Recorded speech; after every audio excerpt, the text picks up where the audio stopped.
Mi nombre es Arturo Zapata Avellaneda, les da la más cordial bienvenida a la sesión del día de hoy. Hoy día vamos a desarrollar un tema bastante importante sobre lo que es los retos que tiene el ejercicio del derecho en el siglo XXI. Bien, este es un tema bastante novedoso, por así decirlo. Es un tema que tiene vital importancia de cara a las múltiples transformaciones que han ocurrido, no solamente con la llegada del nuevo siglo, sino también con el tema de lo que ha sido la incorporación del COVID-19 a nuestra realidad y cómo cambió esta a través de estos años. Y también algunas situaciones propias del avance de las tecnologías y del avance también de la cultura de nuestra sociedad. Quiero comenzar diciendo lo siguiente. Creo que el principal reto que tiene el profesional del derecho en este nuevo siglo es recuperar el buen nombre del ejercicio de la profesión del derecho. No es impropio decir que la percepción de la sociedad, lamentablemente, hacia el profesional del derecho no es la mejor. Lamentablemente, por algunos malos abogados, ha llegado un sentir de desconfianza por parte de la ciudadanía a la profesión del derecho, que creo importante que los profesionales debemos recuperar ese buen nombre de lo que es el ejercicio de la abogacía. Pero ciertamente esa situación no es privativa solamente de los profesionales del derecho. En tal sentido, deberíamos decir, y de acuerdo a lo que es el código de ética de la profesión del derecho, que la abogacía, como profesión liberal, cumple una función social al servicio del derecho y de la justicia. Somos servidores de la sociedad, somos defensores de causas justas. En tal sentido, nuestra profesión no está al servicio de nosotros, sino al servicio de la sociedad, al servicio de la defensa de un Estado de Derecho. Por eso es que los abogados tenemos como objetivo esencial al ejercer nuestra profesión que el derecho cumpla con ese rol social de convivencia. Debería ser una fuente fecunda, como dice el Código de Ética, de paz, de libertad, de progreso y de bienestar general. En tal sentido, el ejercicio de la abogacía requiere de un profundo conocimiento de la jurisprudencia, de las leyes y de los procedimientos ante los tribunales. Pero no solamente entonces debemos quedarnos con la norma jurídica. Debemos revisar constantemente actualizaciones en materia de doctrina.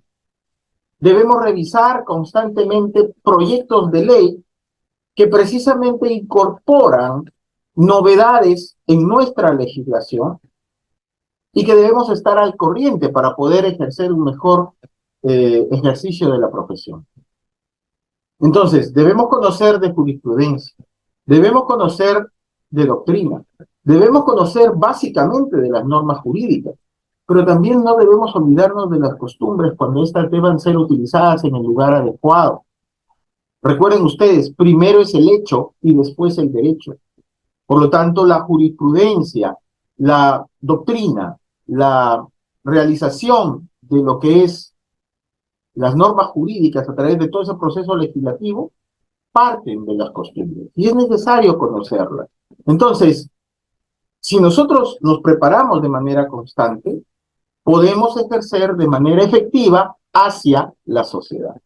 Sin embargo, el deber esencial de un profesional del derecho es que somos abogados servidores de la justicia. Servidores. Si somos servidores de la justicia, debemos estar prestos a conocer a ese valor de justicia. No debemos olvidar que nuestro deber como profesionales es defender también los derechos de nuestros patrocinados.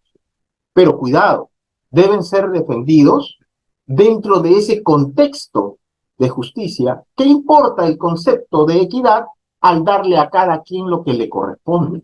Y aquí hay un problema, a veces, en algunos casos, que hay profesionales que olvidan ese sentido de justicia.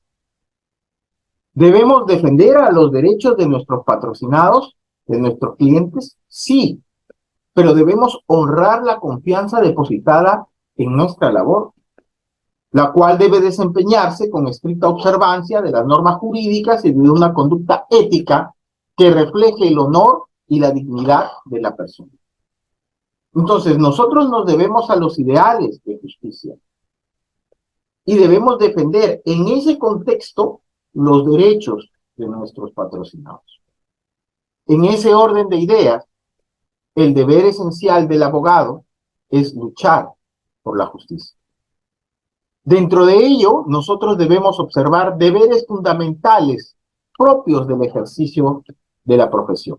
¿Cuáles son esos deberes? Primero, actuar con sujeción a los principios de lealtad, de probidad, de veracidad, de honradez, de eficacia y de buena fe, así como el honor y la dignidad propios de la profesión.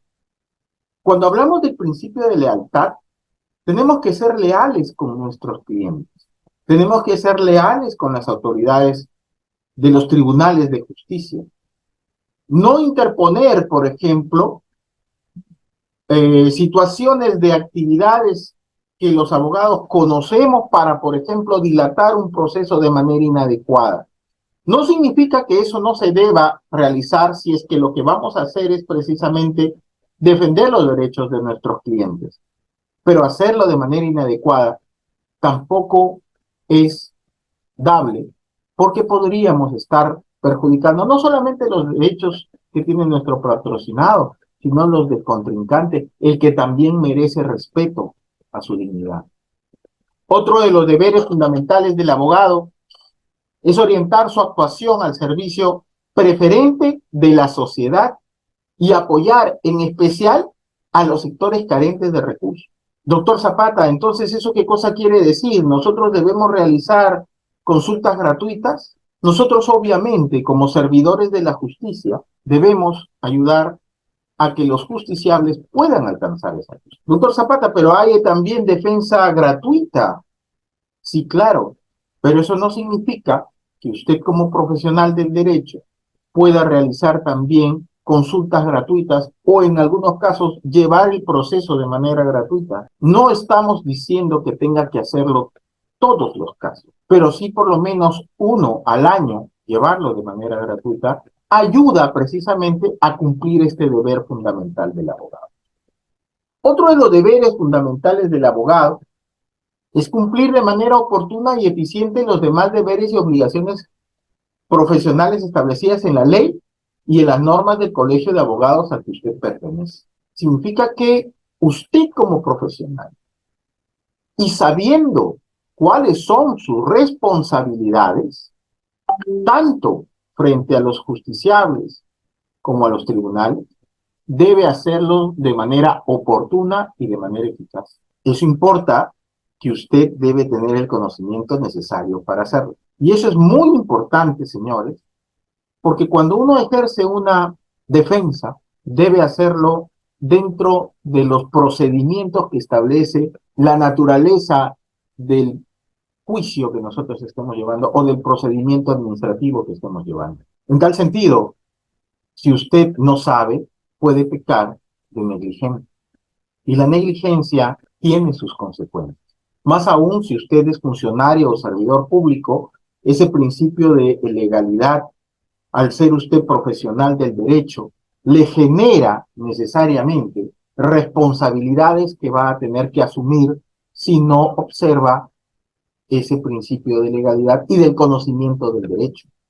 Responsabilidades que en el sector público se traducen en responsabilidades nacidas de infracción a las normas de derecho administrativo, generará un procedimiento administrativo disciplinario, responsabilidades si es que existe un perjuicio económico a la entidad o se afecta gravemente el servicio, situaciones de indemnización por daños y perjuicios. Entonces, ahí tendría que asumir una responsabilidad civil. Y si lo que usted ha cometido es un delito, peor todavía, obviamente ahí tendrá responsabilidad en materia penal. Entonces hay que tener en cuenta el cumplimiento de los deberes. Pero también tenemos deberes con el cliente. Usted ha puesto su estudio jurídico, vienen las personas a absolver consultas o a llevar los procesos con usted. En ese orden de ideas, el abogado presta servicios profesionales a su cliente. Y generalmente esto se maneja desde el ámbito de las contrataciones como un contrato de locación de servicios. Al hacerlo, debe actuar con responsabilidad y diligencia y está obligado, además de las obligaciones propias del tipo de contrato que hemos mencionado, a cumplir con los deberes de información, de confidencialidad y de lealtad. Lamentablemente, a veces vemos que el abogado no le da la información necesaria de cómo es que va el caso, o que requiere, solicita para una cosa u otra, y no son necesariamente ese tipo de actividades las que va a hacer el profesional. Peor aún, hay algunos que refieren que lamentablemente el abogado ha tenido conversaciones con la otra parte, y eso no es ser leal al cliente. Entonces, ocurren esas situaciones cuando el abogado brinda sus servicios a personas naturales. Pero un profesional del derecho también brinda sus servicios a personas jurídicas, ya sean estas personas jurídicas de derecho público o de derecho privado, empresas o entidades, patrocinando los intereses de estas instituciones, pero no el de los funcionarios o de los directores o de los gerentes o de los empleados o de los accionistas o de otras autoridades o miembros de la organización. Cuidado. Yo patrocino, por ejemplo, a una institución pública, pero no a su titular. Es decir, se debe buscar patrocinar los intereses de la institución y del Estado, pero no de la persona que ejerce el cargo público, ni siquiera del que te ha llamado para poder brindar tus servicios a esa entidad o a esa empresa. Se defiende a la institución.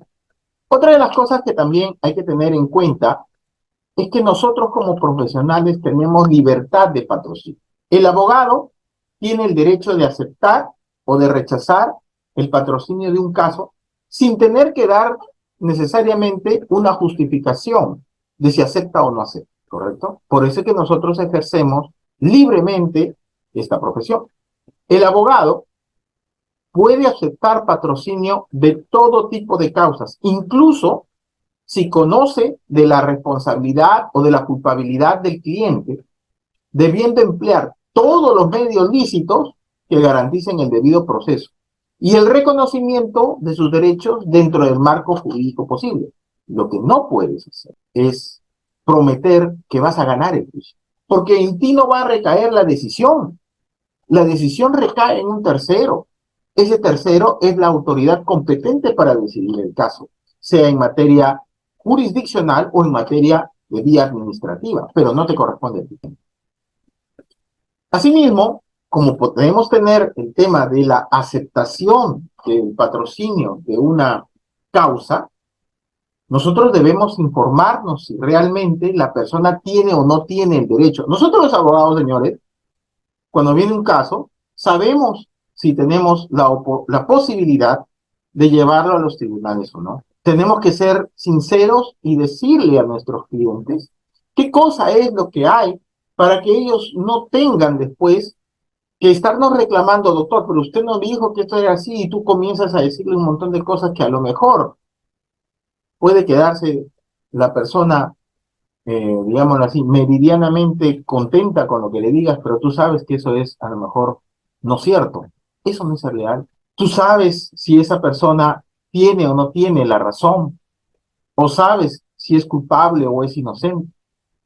Pero también, si bien es cierto, no tienes por qué explicar por qué aceptas o no un caso, hay situaciones en las cuales se debe renunciar. Y en ese orden de ideas hay dos tipos de renuncias. Hay renuncias obligatorias y hay renuncias facultativas. ¿Cuándo debemos renunciar de manera obligatoria? Cuando el profesional, el abogado, descubre que el fin o los medios son ilegales. Particularmente si toma conocimiento que el cliente usó de manera directa o indirecta medios indebidos de contenido económico u otro tipo de beneficio. También debe usted renunciar de manera obligatoria cuando sobrevenga un conflicto de intereses con el cliente, porque definitivamente allí habrá perdido usted el tema objetivo para desarrollar la defensa. Por otro lado, también debe renunciarse en forma obligatoria cuando la autoridad ordene la renuncia del abogado de oficio en el marco de un proceso judicial. Pero así como hay renuncias obligatorias, también hay renuncias facultativas. Se puede renunciar de manera facultativa, primero, cuando existan discrepancias con el cliente respecto de cómo llevar a cabo el patrocinio. A veces ocurre que el cliente le quiere decir al abogado cómo es que deben hacerse las cosas y el abogado le tiene que decir que eso que usted le está pidiendo, señor, no puede ser dentro del principio de legalidad, dentro del principio de lealtad. Pero si el cliente quiere seguir haciendo, insistiendo en eso, usted puede renunciar de manera facultativa. También puede renunciarse en forma facultativa cuando el cliente sea negligente, cuando no brinde la documentación requerida, cuando no colabore con el patrocinio o cuando incumpla con sus obligaciones con el abogado. A veces uno le pide al cliente y el cliente deja que las cosas pasen, no asiste a las audiencias y después ¿qué va a pasar? Vas a tal vez perder la oportunidad de ejercer esa defensa. ¿Y quién va a terminar siendo responsable? Definitivamente que él. Pero lamentablemente a veces los clientes le echan la culpa a los abogados de las situaciones que pasan. Entonces, antes de que eso ocurra, usted le puede decir a su cliente, un momentito, señor, yo renuncio por esta razón. Y el que ha propiciado esta situación no soy yo, sino es usted, porque no me ha entregado la documentación, porque no ha asistido a las diligencias, porque no colabora con el patrocinio, o porque simplemente usted no me cancela mis honorarios. También puede haber renuncia facultativa cuando medie engaño u ocultamiento del cliente sobre hechos o sobre información relevante para el patrocinio. Porque si el abogado lo hubiera sabido, a lo mejor no hubiera llevado ese proceso. También hay renuncia cuando el cliente persista reiteradamente en actos indebidos o en actuaciones indecorosas respecto a la autoridad, a la contraparte o frente a terceros. A veces ocurre que en un proceso judicial se cita a una audiencia y una parte lleva a su abogado y la otra parte también. Y cuando entran a la audiencia, uno le dice a la otra parte cualquier cantidad de improperios. Un momentito. Eso no es una actuación decorosa, ¿correcto? Hay que tener respeto en las actuaciones como profesionales y hay que hacérselo saber también a nuestros clientes. O también puede haber renuncia cuando no hubiese sido compensado oportunamente con sus servicios, como les mencionaba, el tema de haber cancelado con los honorarios que se hayan fijado. Y también puede haber renuncia facultativa cuando no se pueda representar al cliente de manera adecuada o por decisión propia, sin necesidad de emitir una expresión de causa.